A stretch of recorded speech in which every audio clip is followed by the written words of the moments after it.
And the Canadian hug. I love it. So we are here with Steve Tabrizi, broker owner of RE/MAX Hallmark Realty. Welcome. Breakfast with the broker every Tuesday morning except today, which will be Monday morning at 9 a.m. I'm over here in Toronto, and I think that people say you're not supposed to say Toronto. You're supposed to say Toronto. Toronto. Got it. now I'm acclimated. So let's talk a little bit about. You're like a successful. I want to call it an empire. 26 offices. 1,723 agents. I cannot imagine the infrastructure and the way that you've built that kind of a company. Tell us a little bit about Toronto and Ontario and the province and such, and maybe what brought you to 1,700 agents. First of all, thank you for this interview, Dave. It's a pleasure meeting you. So, Canada. Canada's population is about 36 million, and Ontario is a center of what we call the universe. So what we have here, we have within the GTA, Greater Toronto Area, we have over 6.2 million population, and it's a very vibrant communities. And Toronto is from the south side is bordered by the Lake Ontario, and as far as north, beautiful cottage countries, and then it's one of the largest provinces, or as you call it in the U.S., state in Canada. There are in province of Ontario, there are over 100,000 real estate licensees. RE/MAX Hallmark has been in the business for about 41 years. I have two amazing partners, Ken McLaughlin and Deborah Bain, and we managed in the last, I would say probably the last 10 to 15 years, have over 10x growth, and we have 26 offices, we have over 1,700 agents, and we operate probably in more than 50 communities. We have close to about 30 incorporated team that are among the top 100 teams within the RE/MAX network. Wow. It really is truly amazing to listen. I've kind of traveled the world, and I've done interviews with a broker in Israel, a broker in South Africa, and now obviously a broker in Toronto. And Deborah Bain was actually the one who put me in touch with you, because I reached out to her and she said, no, I don't do interviews. Steve, he's your guy. But I certainly do appreciate it. When we talk about, we were talking a little off camera about, you had 310% growth. To go from even 500 agents to 1,700 agents is just amazing to me. And we talk about scalability. Talk about how scalability is really in process. How you really get to that point where you're saying, you know what, I know that I have the infrastructure, I have the staff to go ahead and scale this, threefold and go after it. So in order for us, we started talking about this idea about 5-6 years ago. What happened to us, we recognized, it's interesting, just about a few days ago I was listening to the Brian Buffini's, I'm not sure if you listen or not. Sure, I do. His webinar that came out very strong, and he simply suggested that there are almost about 75% of the brokerages in the US within the next 5 years, or North America, are going to be out of the business. I don't agree with that statement. I think our industry is evolving.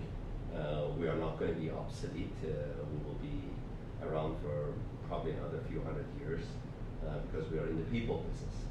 But what we decided 5 years ago to do, look at the evolution that's happening in our industry. So we had three choices: stay small and local, but cost of the operating a business, and in order to be competitive, is increasing every day. So we needed to increase our platform. And what is our platform? what is the brokerage business? We have one product, which is called housing. Could be house, could be condo, could be land, and that's a product we bring to the consumers. So how can you increase your inventory, or let's visualize it, you're this massive Amazon center, and you need the product to be shelved in your warehouse, and the product is housing for us. So we had two ways of the growth. One way was the organic, which is the traditional way. You recruit agent, you coach them, you train them, you take them from one level to the next level. Or the other approach for us was merger or acquisition. And that's basically requires massive re-infrastructure and building your back-end offices for the services that you can provide to the larger scale of the agent. And that's how our story started. In March of the 2016, that was the first acquisition that we did. We took over the largest KW in Canada and number 8 worldwide. We convert almost about 300 agents to Remax, and it was one of the best experience that we had. We had only loss of 6 agents, and everybody else converted to the brand. And prior to doing that, we had to perfect 3 elements of our business. Why we are in this business? One of the reasons that we are in this business, we are in this business to build our agent business. If your agents are happy, productive, they become loyal, and they stay with you, and they refer you customers. And who are our customer? Another agent. It's the same concept that we are teaching our agent. I'm sure you do the same thing to your agent. You tell them if you provide a good customer service, 70% of their business comes through the center of influence. The second element of our business, we are the guardian of our industry. We truly proud of as who we are, what we do every day, and we make sure that we are involved in our regulatory bodies. Here they call it the Real Estate Council of Ontario or Toronto Real Estate Board. And the third element, we are not bystander in our community. Our community is supporting our agent are supporting us, and we are active in multiple organizations, multiple charities, giving back to the community. So once you create your culture and perfect your culture and have a strong leadership team, then it will position you to go for a merger and acquisition. And in the last 3.5 years, from a 625 agent, we are sitting at about 1,700 agents. We do probably 1 merger, 1 acquisition a year. We still have a few more in pipelines. Our goal is to have 50 offices, 50, and 5,000 agents. Wow, that's great. And you know, when you talk about realtors connecting communities, it's so important when, that the customer, the end user sees what we do for the community, because people don't understand the power and the value that a real estate community, real estate industry has in going out to the community. I mean, I can't imagine having 1,700 agents and figuring out how many charities and how much volunteer work that each one of those agents do, because we have 62 agents, and our 62 agents, we probably have 20 organizations that these people donate to, and whether it's CMN, Children's Miracle Network, which I know I've seen that you guys donate quite a bit to that as well, and it's one of our causes as well, being the partner of Remax and such.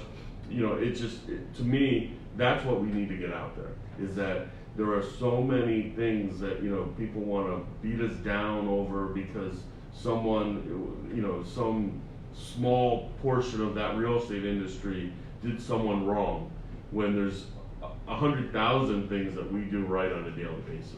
Absolutely, I agree.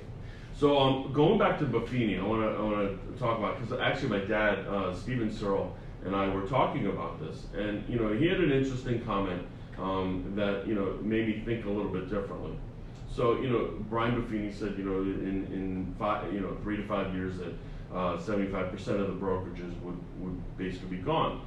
And when you look at it, probably 10 years previously, if you look at it, 75% of the brokerages that have now weren't there 10 years ago. No. So when you look at it, it's like, yes, it's a bold prediction because it's eye-catching and such, but is it really that bold? Because it's the same thing that we've been doing, reinventing us and going into the tech world. I'm not You know, I'm not a real estate company, I'm a tech company, and all these different things, you know, that people are trying to vie for. Well, you know what, as I said, I don't agree with him 100%. I also, to some degree, don't disagree with him because our industry is changing. And the industry is changing because the generation is changing. We are 50% of our generation of the buyers and sellers are millennial. Millennial love technology. They love a smartphone. They want to answer right away. Yes, if you want to operate a traditional way, and if you want, what I call the traditional way brokerage was a brokerage that was holding licenses, was not providing any value services to their agent. And their only value proposition was, I park your license, I have some basic training, I'll teach you, and I would just say, okay, now jump into this swimming pool and start swimming. It's changing. Consumers' demand is gone through the roof. Consumer expecting information fast, but also consumers, you and me, we can right now go Google and find out what is diagnosis for some health issues. I'm sure we will come with 5 answers, but we go to the doctor for confirmation of those diagnoses. Agents, they have to shift from that label or designation of the sales representative, more shift towards the consultant. That's what the millennials are asking for. That's what the new generation is asking for. Even the baby boomers, they want solution to their question. They want solution to their problem. And if you be a small brokerage, no disrespect to any small brokerages, the manpower, the infrastructure, it's not there. So that's why you see what you are doing actually today is amazing, because you are doing interview around the world with any brokerage that you see. You are basically trying to learn through the collaborative way, taking it back to your brokerage and implement it. And I haven't seen the collaborative approach as high as is in today's market than any time that I've been in this industry for the last 24 years. So is the small brokerages going to survive, or do they become a niche market or boutique? Yes, they can become a boutique, but their expectation of the income and services also will be limited. Certain brokerages, they will completely gotta pack it and go home. Yes, they have to. And what I notice also, we've got 3 types of brokerages right now in our industry. We got the technology or discount brokerages. We call a middle pack, which I call them pretenders. Why? Because they got a great brand. They got Remax, they got C21, they got Berkshire Hathaway, and they're just struggling to basically, and you got also full service brokerages. That middle pack gonna have 2 solutions. Either goes to the right or either goes to the left. The middle pack will get shrink more and more, which is good for the industry. What's gonna happen to the industry? The level of expectation and knowledge from the agent will go up. Some of the agent in our industry, in your market or our market, they gotta leave the industry because they can't compete. And it keeps us on our toes that provide the agent solution to our agent. Agents, they don't want to really worry about, okay, what's gonna happen after the transaction. Agents, good agent, they have 2 unique abilities. Network, negotiate. Now, they gotta have a 3rd unique ability, which is called customer service. They do have it to a certain degree, but after the fact, staying in touch with them, doing the work with them, how connect with them, those are the solutions that they're looking at their broker to find for them. And those are the solutions, and I think the industry will evolve, and those are the solutions that we are supposed to provide them. Sure.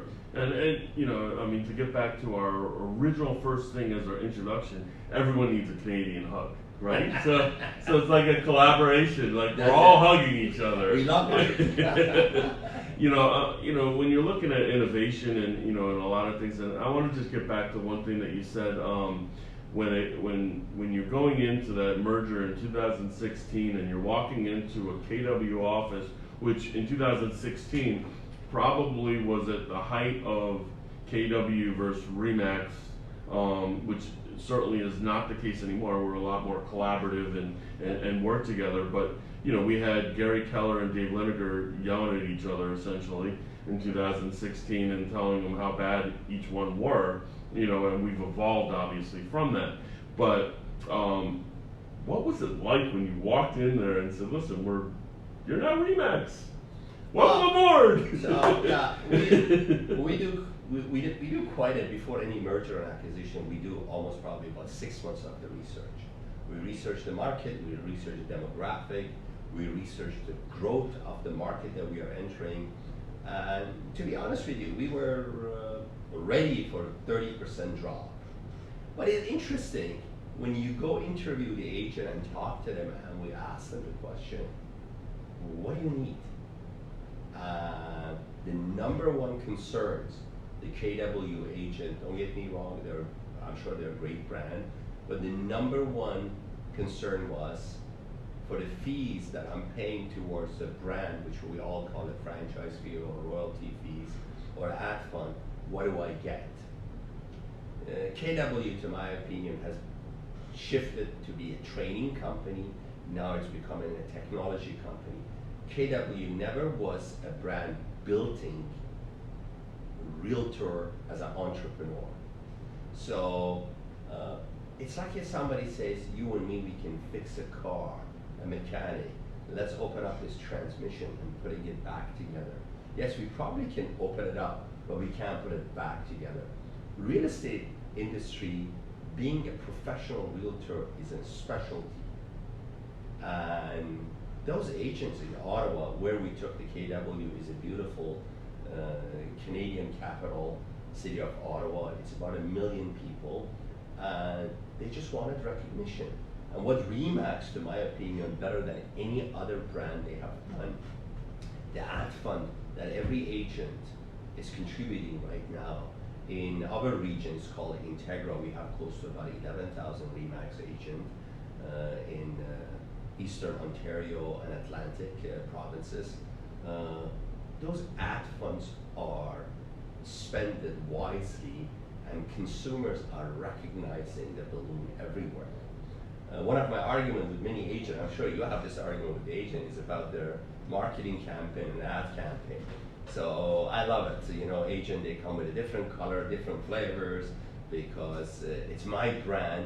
And my argument is this. I said, look, if you are targeting your center of influence, everybody knows Dave.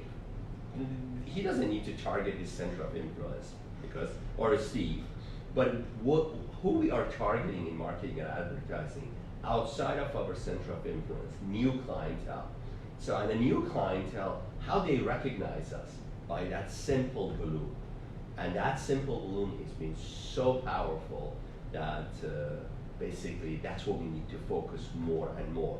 Share another story with you. About 3 months ago, we recruited the #1 KW team, number 4 worldwide. Her name is Peggy Hill. And one of the first questions that I asked her, I said, why Remax? You are so powerful, you're so strong, and you can have your own independent brokerage or any other brokerage. But her answer was very simple. She said, I'm spending almost about $1 million in ad fund. Wouldn't it be better I collaborate my ad fund with the brand ad fund and I get more recognition? So it's a 2-step process. You align yourself with the brand that gives you the leverage, and then you promote your own brand. You don't promote your own brand and then you align yourself with somebody else. It's a deadly marketing mistake. Coke, Apple, McDonald's, Starbucks, Remax, those are powerful brands that you align yourself with, and then you grow your business on that basis. Yeah, I mean, listen, it's great advice, and you know, and in our local market, you know, and again, I don't know your market. We'll get into more of the Toronto real estate market, but in our market, there are some amazing entrepreneurs with KW. There's some amazing entrepreneurs with Remax, amazing entrepreneurs with even EXP and Century 21 and all these different brokerages. But the constant is, to me, that what I say all the time is that, you know, with Remax, they do build a business, you know, and this is not a Remax session or whatever, the reason why I was so drawn to them was because it's a business within a business, and you know, we're in our business to be with us, to be together, to collaborate and help grow your business, not distract from it. and some of the other companies have distracted, and now they've morphed. You know, the great thing about KW is when KW came out, you know, I mean, traditional brokerages, including Remax, we weren't training. We were training. What's training? We didn't know what was training. Yeah. So KW forced us to adapt and really start training our agents, start coaching them, start giving them a little bit more value and such. And another company probably that we've never heard of in 2-3 years will make us do something else. You know, because that's the great thing about any of these brokerages or having a good leader is that you could adapt to change, you could morph, you could be flexible and such, and I think that's great. So let's talk about the real estate market in Toronto. How's the market? So, what is the driver force of the market? So, in a market, which we talked earlier about, we are in the business of the housing. That's our product. In order to sell that product from our shelves, we need demand. So Canada is blessed, it's a diversity, it's a multiculturalism. So we are a land of probably among the top 5 countries in the board, including US, England, Australia, Canada. We are the number 1 in terms of the pool of immigrants that are coming here. Our federal policies and federal government for the last 25 years has established a steady stream of the newcomers, new entrepreneur, new independent application that they are seeking for a better life, better future, better opportunities in Canada. So that has extremely helped our market. That's one element. The other element, a lot of people, including myself, sometimes we complain about the red tapes and regulations. But the red tape and regulation in reality has saved the Canadian market from crashes that happened in the US. You guys had in 2012, 13, or 08, Ninja mortgages, you had. So Canadians are also, culturally, we are very conservative. We really care about the concept of the home ownership. And because of the baby boomer that they have infused that concept and that idea, now the millennial actually are the highest generation that they really have a pride of having their own home. But unfortunately, like any other urban center in US, so our core in Toronto, where you are actually staying, it's gone completely through total revitalization, and I call it madness. 7-8 years ago, the average condo prices in Toronto was about $300-400 per square foot. Right now, where you are staying, Dave is staying at the Harbourfront area, which is right by the lake. You're looking at about $1,500 to $1,700 per square foot. It's indirectly, yes, the issue that you have in the US, we have it here, affordability. But what happened is a shift in the market. For the last 5 years, consumer, they fought through it. They bought a house here, they bought a condo there, and unfortunately, 3 urban centers in Canada was the focus of the real estate market. Vancouver, British Columbia, Toronto in Ontario, and Montreal in Quebec. Because these are the 3 centers that employment is very solid, very stable. This is the 3 hub of the Canadian economy. So what has happened, basically the core is now become absolutely unaffordable. So what is pushing the market to the suburb and other cities, which is great for the Canadian economy because basically it's pushing the employers to create the employment center there. It's really creating an equilibrium of the market across Canada. And yes, we have the center similar to New York, which is the Toronto. Is anybody can afford to be in Toronto? No. But our mortgage regulation are much more streamlined and tougher than yours. We have only 5 banks in Canada that pretty much control almost about 60% of the mortgages. And now we see a shift in our mortgage industry, more more smaller organization and private companies. Are we still live? Yeah, no, we're good. We're good? I just wanted to make sure that we're. He had to check. I had to check. You know why? Because Rebecca Steinhaus is watching, I'm sure. She's our director of marketing, right? So the first, and I didn't mean to cut you off, Steve. And so the first thing happens, I bring in the tripod, and what do? I break the thing. I break the thing. Like, it's gone. Like, how do you, like, break it? So I broke it, and then I needed your help with Shant. He came in and made a tripod that would work. And so thank you. So then I got a little nervous, like 3/4 away. I'm like, wait a minute, is it live? Because that would be so something I would do. That's okay. So we have a conversation. We're good though. We're good. We're good. Yeah, We're good. I confirm. So the mortgage industry is quite regulated here. We have first-time buyer program, very similar to your program, 5%, which is insured through the federal policies. But we are not really out of the control. So we were a little bit got out of control sometimes between 2016 and 2017, particularly because with the arrival of some of our creative lender outside of the bank, private equity firms, and government interfered immediately, and they put some measures that cooled down the market. Some people are not happy with that, but I think it's a blessing for the industry. We do in a GTA or Greater Toronto area, we do average about 85,000 transactions a year. We bring roughly about 350,000 immigrants to this beautiful country on a yearly basis, and almost half of them, they try to settle in Ontario because the employment opportunities here are high and great. And we have an average growth of almost about 7% on an annual basis. And overall, the market is healthy and good, and we can't complain.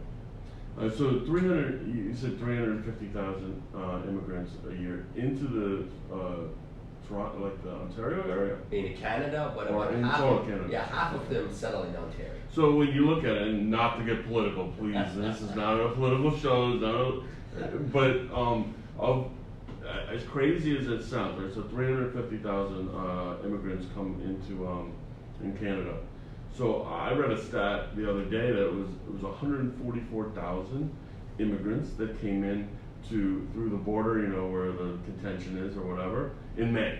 Like that's crazy. So when you look at different countries and things, as far as immigration and all that, we've all been an all-inclusive society. Yeah. We all should be all-inclusive and help, but there has to be some degree of reasonableness and figure out I'm not smart enough to tell you what that way is, but there must be smarter people that could figure out a way that it may not be a wall, it may not be sending everyone back and splitting people up, but it is an issue that at least in the United States of America and other countries, because what's going to happen is if, let's say, the United States of America, again, I'm trying not to be political and I'm skirting the issue, but the United States of America sends all the people back.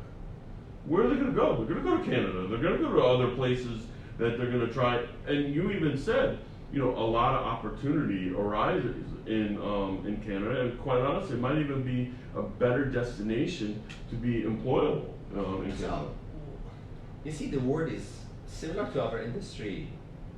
The global platform and the word is also evolving too. So the birth rate in most developed countries, including US and Canada, is dropping. We are creating wealth and employment, so we need the labor force.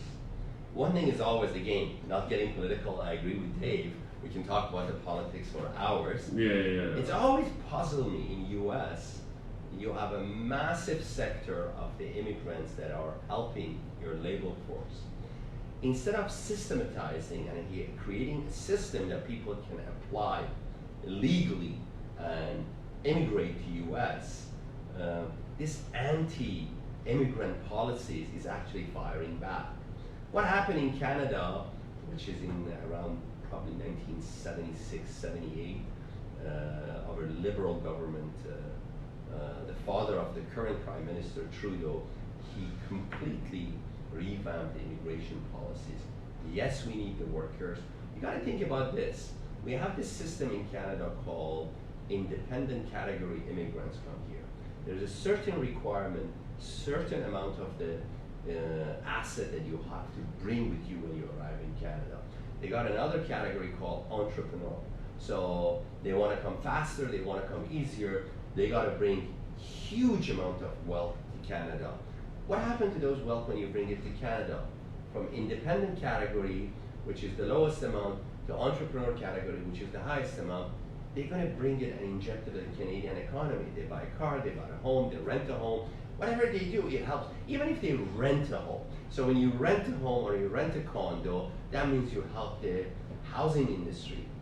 And as you know, for any country, any developed country or not developed country, the housing industry is an industry that everybody talks about, that it connects almost another 70 industries to the housing industry.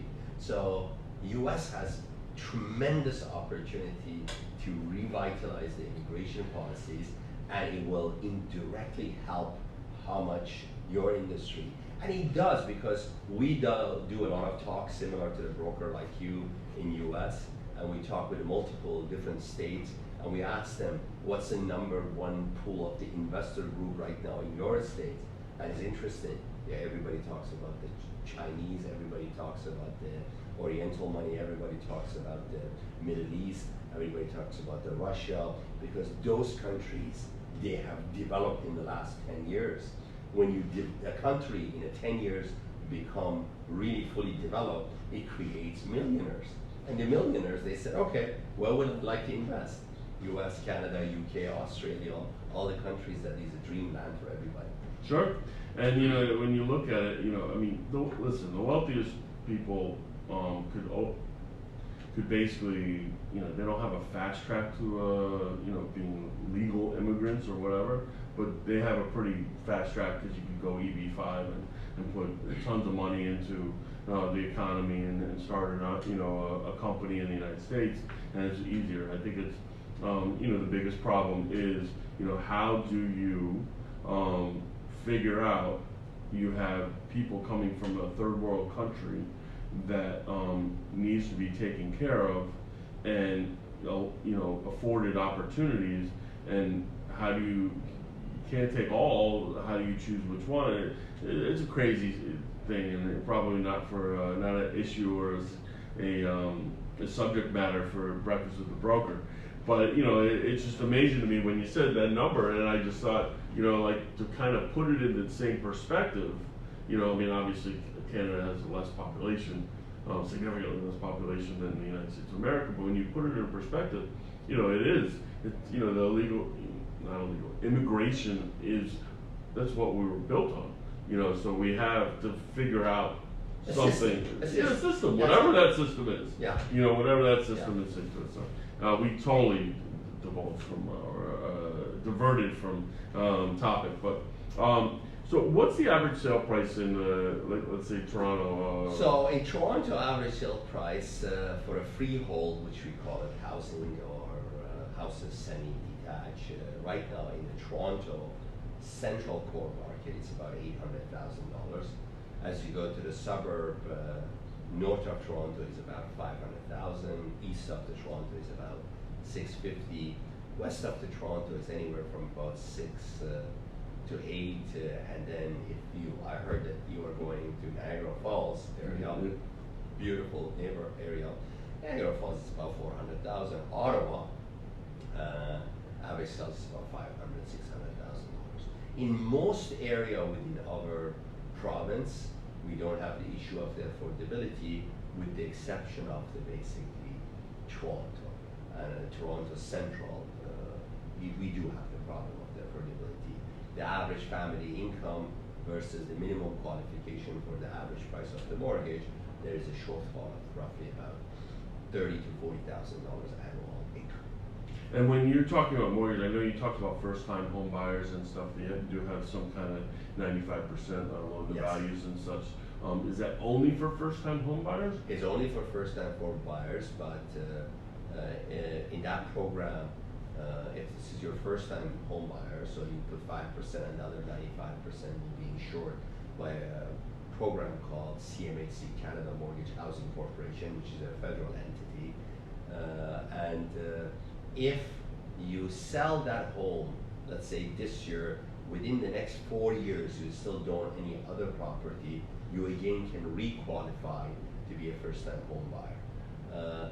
Unfortunately, with a 5% first-time home buyer, even in affordable area, it's becoming very difficult to qualify because the gap, the ratio between the income and qualification, because the government about 2 years ago introduced a program in order to cool down the market. They tried everything. They tried every policy, foreign tax, double tax, you name it. The government's always just, every politician comes, makes some promises. But what they introduced something about a couple of years ago called Bill 20. And the Bill 20, every applicant for mortgage must qualify prime plus 2. Old days, if the 5 years mortgage was 3.5%, you qualify based on exactly the posted 3.5%. Right now, you get qualified based on, let's say, 3.5 plus 2. Why that 2? Because the government still is concerned with even the 5 to 7% price appreciation. They want to make sure if 5 years from now you have to renew your mortgage, you still can afford that difference of the payment, which overall is a good policy, but it's really penalized many of the first-time home buyer because they were not in the game of the flipping the businesses, flipping the houses and everything, so they got penalized. They paint this brush with everybody. So two last questions. One is, what's your biggest challenge, you think, in the Toronto real estate market? Currently, the biggest challenge would be the affordability and mortgage approval. And that's why from housing, it has shifted to a condo. So condo market also for about 5 to 7 years had its own run, but now consumers are saying, do I want to pay $1,500 per square foot for a 600 square feet condo, $1 million, or do I want to really travel about an hour and a half in traffic to the east or north? The second challenge that we have in our industry, what happened, we had such a fast growth in the last 10 years. Our city planning, official planning in terms of the transit, they failed miserably. Our subway expansion didn't start till about 2-3 years ago. Our highway expansion, similar, because I think the politician, local politician, city politician, they never expected that we will have in the last 10 years such a growth. 10 years ago, downtown Toronto, if we were flying by the island airport, we probably would see maybe 20 towers all in the line of the water. Right now, just when you go back downtown, count the number of the cranes. Crazy. About 4 years ago, Toronto had 104 cranes, 104 towers, average towers, 400 units under construction. And it's still, that's happening.